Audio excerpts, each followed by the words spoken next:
Fundamentos importantes do TypeScript. Nesse vídeo eu vou mostrar mais fundamentos importantes do TypeScript para você que está começando ou quer começar com TypeScript. Se você caiu nesse vídeo de paraquedas e ainda não me conhece, eu sou o Roger e eu te ensino a ser fluente em JavaScript. Se você tem interesse nisso, já me segue aqui e ativa as notificações para não perder nenhum conteúdo. Então eu estou aqui com o mesmo código do fim do vídeo passado. Então aqui os tracinhos em vermelho que o TypeScript está pintando. E como eu mencionei em vídeos anteriores, o TypeScript faz essa validação só em compile time.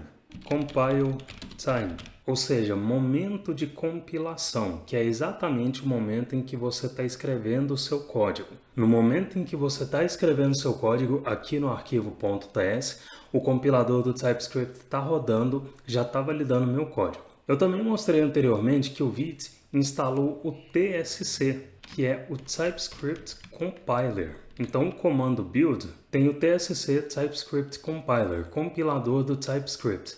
Na hora de gerar o build de produção, ele roda antes o TSC. Então se eu vier aqui no terminal e rodar o npm run build, a gente vê exatamente os mesmos erros que estão exibidos no editor. Então antes de fazer o build, o Vite roda o TSC. E aí, se tiver qualquer erro de tipagem que o TypeScript pegue, ele não vai deixar rodar o build. Ele já trava aqui. E aí você tem que consertar o erro primeiro. Então vou substituir essas strings por número. E se eu rodar o build novamente, ele vai gerar o build para mim corretamente. Então essa que é a grande vantagem do TypeScript. Ele tem um compilador que, antes de você gerar o build para entregar para a produção, ele vai checar se o seu código está correto, pelo menos sobre o que você falou para ele que seria correto. Beleza? Então essa parte do TypeScript com tipagem de variável, de função, é muito simples. O desafio maior é quando você pega uma biblioteca, quando você tem que tipar DOM, objeto, array, quando você começa a ter tipo que não bate com outro tipo, esse tipo de coisa. E eu mencionei no vídeo passado, mas é importante relembrar. Tem o tipo N, que eu posso vir aqui e tipar com ele. Eu vou deixar só a função sum, e eu posso vir aqui no parâmetro A, vou tirar o sum type daqui, posso vir aqui no parâmetro A, inserir N, e no parâmetro B, inserir N. E aí, se eu colocar uma string 1 aqui, pode ver que o TypeScript não reclama. Então, isso aqui, inserir N no seu código, pode ser feito, mas é heresia. Isso aqui é o corte com anestesia que eu mencionei no vídeo passado. Tá vendo que o TypeScript não está reclamando da string passada no primeiro argumento? O N é você falar para o TypeScript, eu sei o que eu estou fazendo, não se mete no meu código. E provavelmente você não sabe o que você está fazendo e o TypeScript sabe. Então não use N. Tem um único caso em que pode ser válido usar o N, e ainda assim com muito cuidado, que é quando um projeto em JavaScript precisa ser migrado aos poucos para TypeScript. Aí pode ser que você precise do N porque você não vai migrar o projeto todo de uma só vez, principalmente se o projeto é muito grande. E aí aos poucos você vai tipando as coisas e o TypeScript vai entender a maioria das coisas como N, porque para o JavaScript tanto faz, tudo é N. Então tudo que não tiver tipado vai ser N para o TypeScript. Tudo que o TypeScript não conseguir inferir vai ser N. Só que só de você colocar TypeScript num projeto em JavaScript, ele já vai conseguir pegar alguns erros para você. Por exemplo, se eu colocar um menos aqui, quando eu investigo a inferência de sum, por mais que A e B estejam tipados como N, ele inferiu a saída como number, porque o menos em JavaScript é um operador usado só para número. O resultado dessa operação é -1. A gente pode ver isso aqui no console. Eu vou invocar a sum aqui dentro do console.log. Então está aqui o -1. Então o compilador consegue entender que a saída vai ser um number, porque você está usando uma operação numérica em que o operador é usado só para número. Por mais que a entrada seja n, ele consegue inferir que a saída é um número. E por que é importante saber disso? Porque se no retorno da invocação da função eu tento usar um map, ele reclama que map não existe no tipo number, que é o tipo que a função retornou. Então o TypeScript é inteligente, mas algumas coisas ele não vai conseguir entender. Por exemplo, eu vou tirar o N daqui, e isso aqui é um código JavaScript válido. O N está implícito aqui nos parâmetros. E o TypeScript não sabe o que é um N porque todo código JavaScript é um código válido em TypeScript. Por isso que o TypeScript não consegue inferir tudo. Quando não é passado um tipo para um parâmetro, a função pode ser executada com qualquer valor sendo passado. Então o TypeScript não tem como saber o que você está fazendo. Então, ainda que eu não tipe os parâmetros, observa que se eu substituir o .map pelo ponto, ele está me dando aqui no autocomplete as propriedades e métodos que podem ser usados em um number, porque ele inferiu que o retorno da função é um number. Vamos começar a falar agora de um tipo chamado Union Type, tipo de união. E olha só que interessante, um Union Type é um tipo que pode ser mais de um tipo. É um tipo em que você pode combinar mais de um tipo. Então vou ter aqui a minha letV, que vai ser um number ou uma string.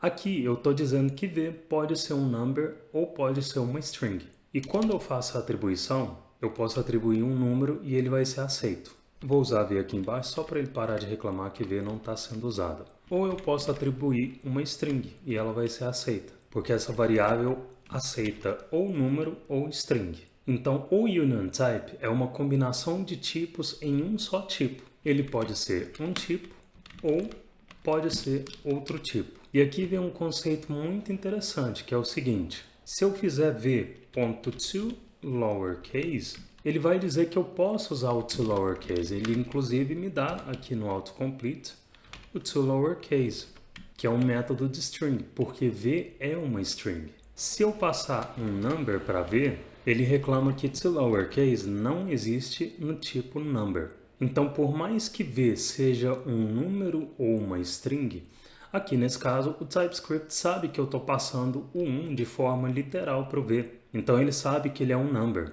E number não tem método toLowerCase. Mas se eu fizer só um v ponto, ele me dá no autocomplete todos os métodos e propriedades de number, porque eu estou passando um número ali na variável de forma literal. Agora pensa o seguinte, imagina uma função. Vou criar uma function fn que tem um parâmetro a que pode ser um number ou pode ser uma string. E aí esse traço abaixo do fn é só porque eu não estou usando a função em lugar nenhum, então vou só referenciar ela aqui para ele parar de reclamar. Então aqui eu estou dizendo que o parâmetro a é do tipo number ou string. Olha o que vai acontecer. Aqui dentro da função eu não executei a função, então eu não sei qual valor pode vir aqui no a. Eu não sei se vai vir um number ou uma string. Eu sei que eu estou aceitando um number ou uma string. Se dentro da função eu tentar usar a ponto, o autocomplete me mostra muito poucas propriedades. Isso porque ele está me mostrando só os métodos e propriedades que number e string têm em comum. Só as propriedades que tem nos dois, tanto no number quanto no string. E eu não consigo usar aqui, por exemplo, um toLowerCase, porque ele vai dizer que a propriedade não existe no tipo string ou number. Você está vendo que ele dá dois erros, né? E normalmente o último erro é o erro de verdade, que é só para você entender um pouco mais dos erros do TypeScript. Então aqui embaixo ele diz que o toLowerCase não existe no tipo number. Isso porque o a pode ser uma string ou um number, mas aqui dentro da função o TypeScript não sabe se é string ou number, então ele reclama se você tentar usar um método. Como que você faz para conseguir usar o toLowerCase dentro de uma função que o parâmetro pode ser de um tipo ou pode ser de outro? Eu só posso usar o toLowerCase se a for string, não é verdade? Então, para isso, a gente usa no TypeScript algo chamado TypeGuards, proteções de tipo. Vou escrever aqui para você, TypeGuard. Um TypeGuard é você usar alguma expressão do JavaScript que garante que aquele tipo é de um tipo específico. Por exemplo, para tipos primitivos e para função, o typeof pode ser usado. Então, quando eu quero checar se um determinado tipo é primitivo, eu posso usar o typeof para verificar se o tipo é um number, um boolean, uma string ou uma função. Então, como que eu faço um typeguard com o typeof? Olha que interessante, eu vou fazer um if aqui dentro da função e verificar se o typeof de a é igual a number. Se a é number, Se dentro do if eu fizer a ponto, ele já me dá os métodos de number. Então, por eu ter usado esse type guard checando se a é número, o TypeScript consegue entender que dentro dessa branch é ramificação, porque o if é uma ramificação no código, dentro desse if, o a é um número, porque eu estou garantindo isso através desse if. Então, eu posso usar um toFixit, por exemplo. E aí, outra coisa mais legal, ele sabe que fora do if, ou na branch else, o a é uma string. Então, dentro do else, ele me dá, no autocomplete, propriedades de string, porque eu disse que o a ou é uma string ou é um number. Então, dentro da branch do if, o TypeScript é inteligente para saber que a é um número, e no else, como eu estou verificando no if que a é um número, se cair no else, a só pode ser uma string. Então, isso aqui é um tipo de type guard no TypeScript. A gente basicamente faz uma validação e a partir dessa validação o TypeScript garante que ele consegue entender o tipo de dado através de uma validação de tipo. E claro, também funciona em outros tipos de validação, ternário, por exemplo.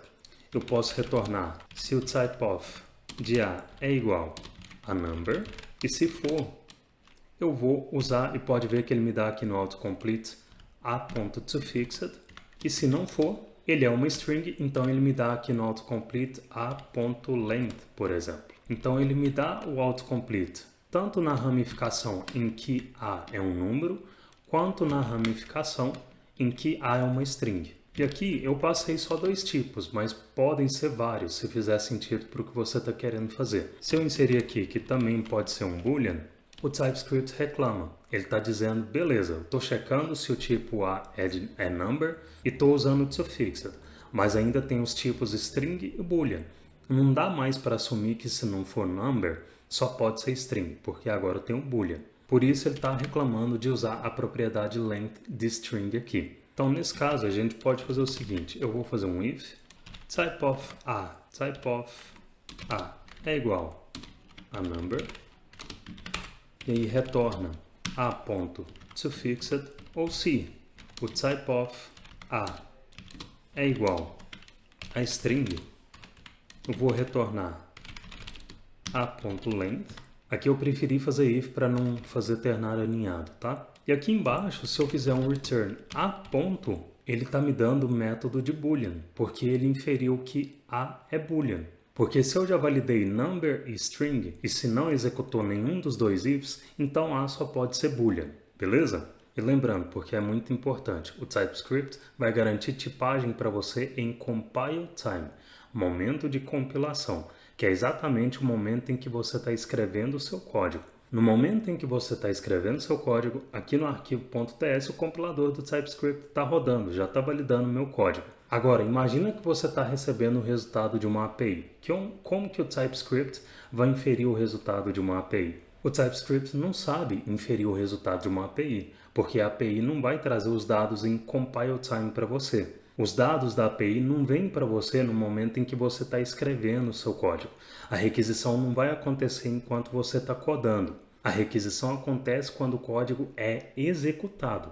Os dados da API vêm no momento da execução do código, ou seja, em runtime. É muito importante entender essa diferença entre compile time, que é quando você escreve o código e o compilador analisa seu código, e runtime, que é quando o código de fato é executado. Então, o TypeScript não consegue inferir os tipos de uma requisição. Você precisa validar manualmente os tipos de uma requisição e, para isso, uma ferramenta como o Zod pode ser usada. E array? Como que eu tipo um array? Eu vou criar um array arr, que recebe 1, 2, 3, e vou usar ele aqui embaixo para ele parar de reclamar. Quando eu crio o array, como o array é mutável, ele sempre infere como um arrayzinho ali no final. Perceba que se eu inserir uma string nesse array, ele não reclama, ele diz que arr é um array ou de string ou de number, o que geralmente não é o recomendado. Geralmente um array tem itens de um único tipo. Então, se eu quiser tipar e dizer que esse array é um array de numbers, eu vou inserir aqui na declaração de arr dois pontos,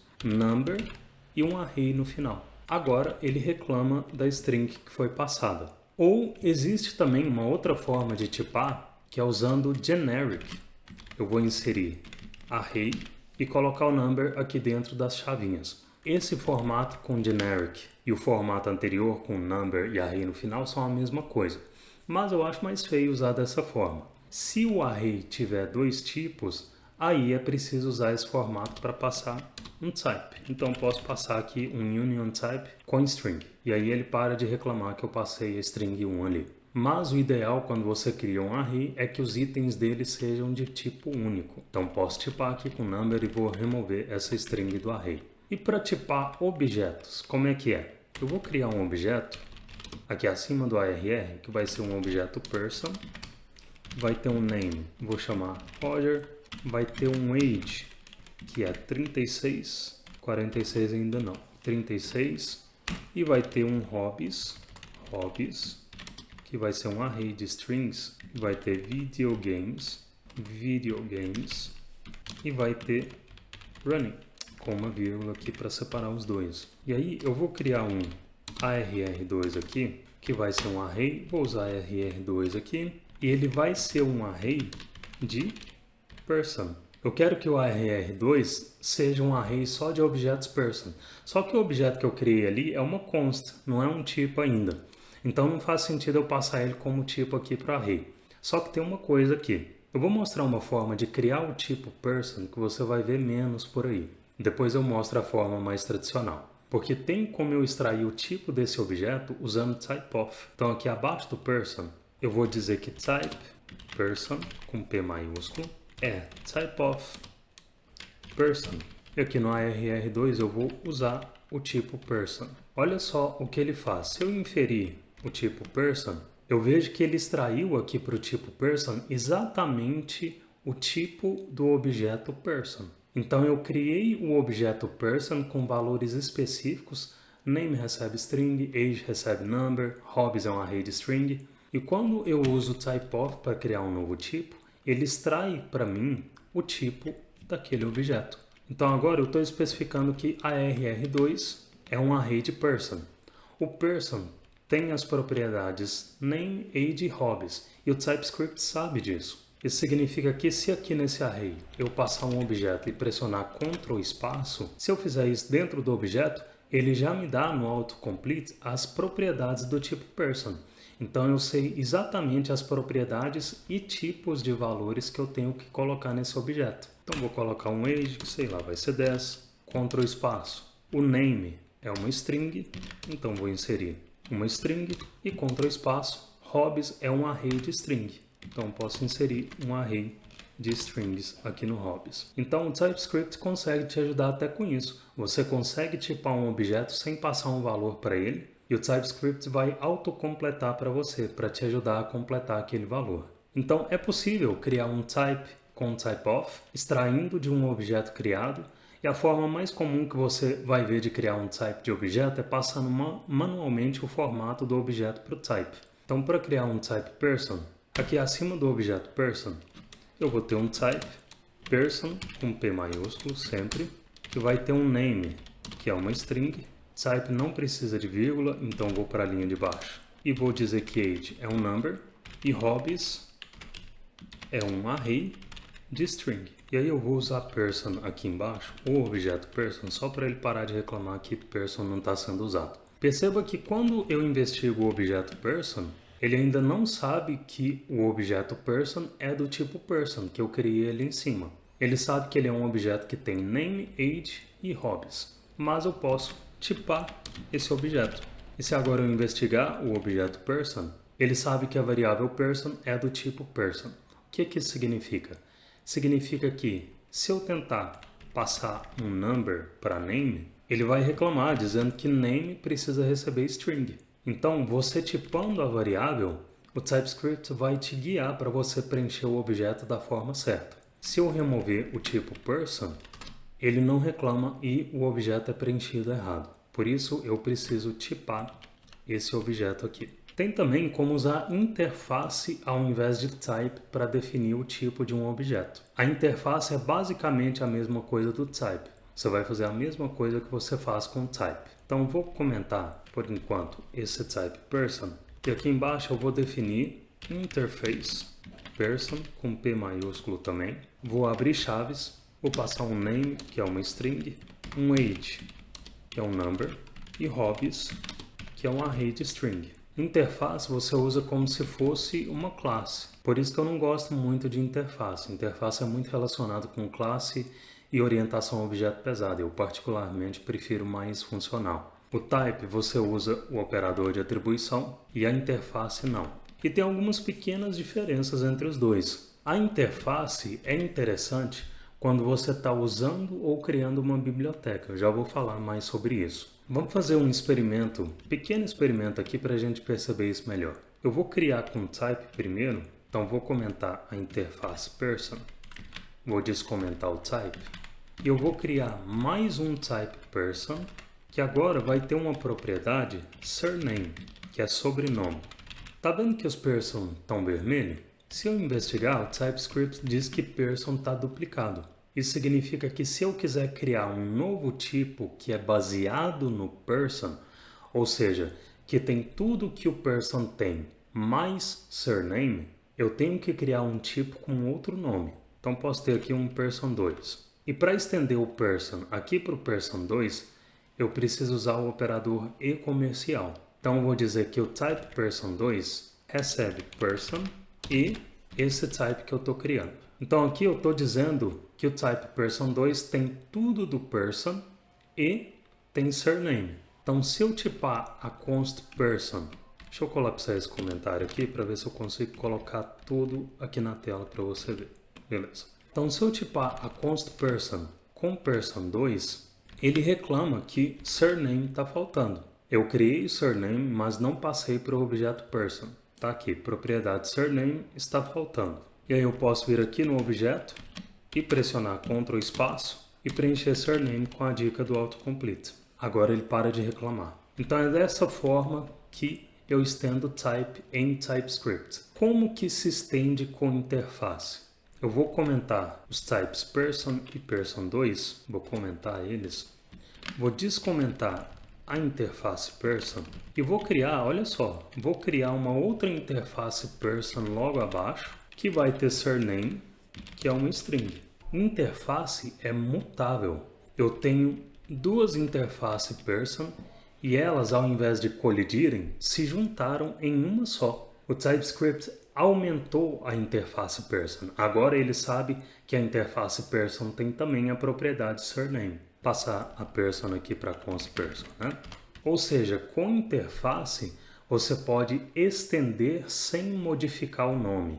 Isso aqui se chama mutabilidade. Eu evito o quanto possível. Ele está até reclamando no objeto aqui, né? Deixa eu passar surname com uma string aqui para ele parar.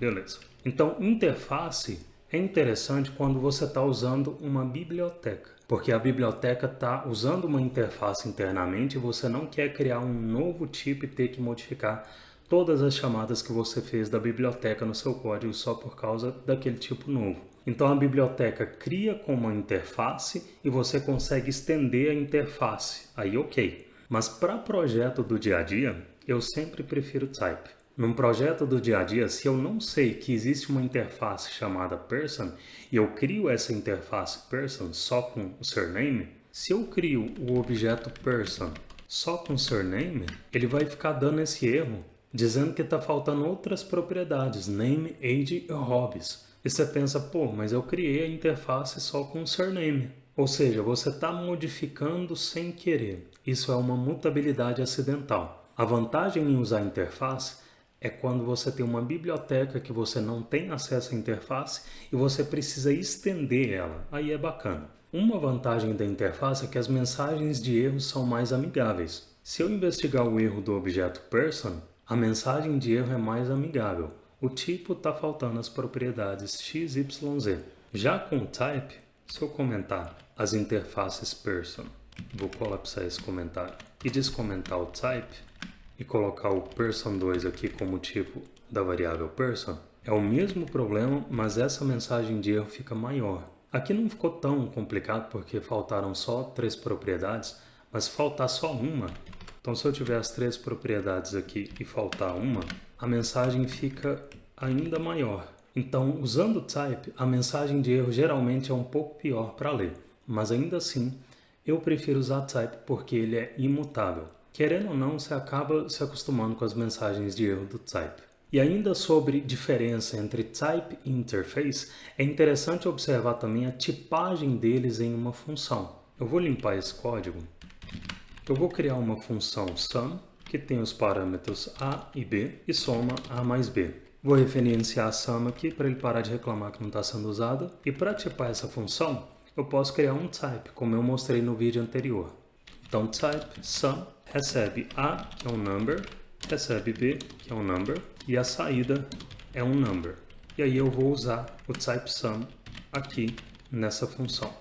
Agora, se eu fosse tipar essa função como interface, eu teria que fazer o seguinte, vou até deixar comentado aqui para você ver. Interface sum, e aí aqui dentro das chaves eu colocaria a é um number, b é um number, 2 pontos e a saída é um number. Observa que a tipagem da saída nesse caso é feita com os 2 pontos e não com a seta. Eu particularmente acho carregada essa sintaxe de tipagem de função com interface, então mais um motivo para usar type.